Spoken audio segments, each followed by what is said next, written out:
64ኛ ክፍለ ጦር ላይ የነበሩ ችግሮቻችን ቤታችን ዘግተን በመወያየት ፈተናል። በምስራቅ ጎጃም ዞን ከታፈሱ 1330 ወጣቶች መካከል 850 የሚደርሱት ከደብረ ማርቆስ ማሰልጠኛ ካምፕ መጥፋታቸው ተረጋግጧል።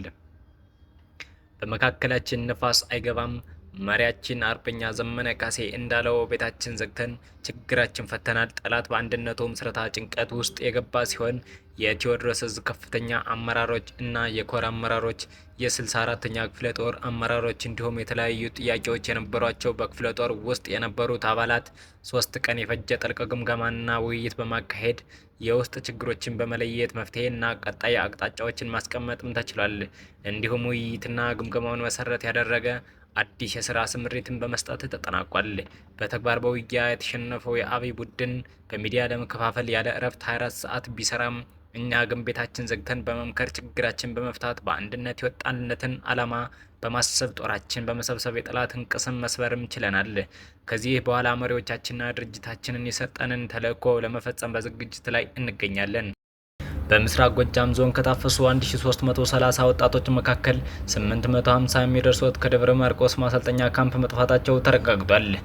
ከእነዚህም ውስጥ 4 ወጣቶች ደረጀ ጎሹ፣ ደሳለኝ ወርቆ፣ እንዳለ ይበልጣልና ዝጋለ ሰጤ ይባላሉ።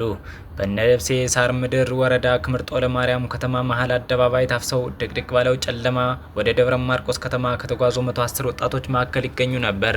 ደሳለኝ ወርቁ በምርጦ ለማርያም ከተማ ዙሪያ የሸዋት ቀበሌ ነዋሪ ሲሆን ከዓመታት በፊት በደረሰበት የአንጀት መጣጠፍ በቀዶ ጥገና ሕክምና ህይወቱ የተረፈች መሆኑን የሚመሰክር ለምጥ በሆዱ ማዕከል ተመልክተናል።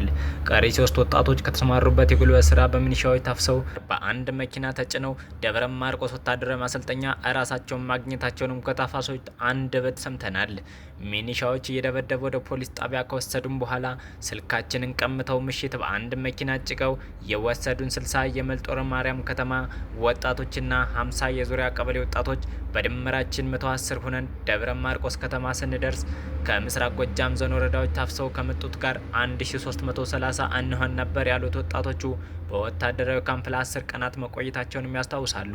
በደብረ ማርቆስ ወታደራዊ ማሰልጠኛ ካምፕ በገባን በሁለተኛው ቀን ለሁለት ከፍለው ወደ አዳራሽ ወስደው የሃይማኖት አባቶች፣ ሴቶች፣ ወጣቶችና ሽማግሌዎች የሚደበደቡበትን ቪዲዮ እንድንመለከት ካደረጉም በኋላ ከዚህ ወጣቶች ብትጠፉ ጠንፈኛው እንደዚህ ያሰቃያችኋል እያሉ ሲያሸማቀቁን እኛ እየሳቅን እንመለከታቸው ነበር እያሉ በፈገግታ የገጠማቸውን ነገር ሁሉ እያወጉን አረፈድን።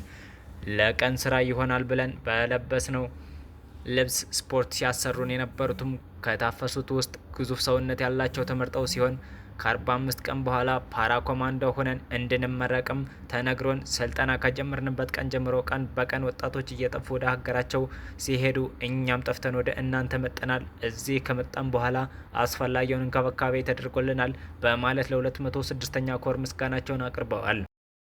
ፓራ ኮማንዶ ወይንስ ፋራ ኮማንዶ የሚለው ሳይገባን በቀን ስራ ልብሳችንና በባዶ እግራችን አሰልጥነው ወደ ጦርነት ሊማግዱን መሆኑን በመረዳት በማሰልጠኛ ከነበረው 1330 ታፋኝ መካከል 850 የምንሆነው እየጠፋን ወደ ፋኖ ተቀላቅለናል ያሉት እነዚህ ወጣቶች የአረመኔው ስርዓት ሰሞኑን በከተማችን እያደረገ ያለውን የወጣቶችን አፈሳና ሰቃይ ትክዝ እያሉ አጫውተውናል።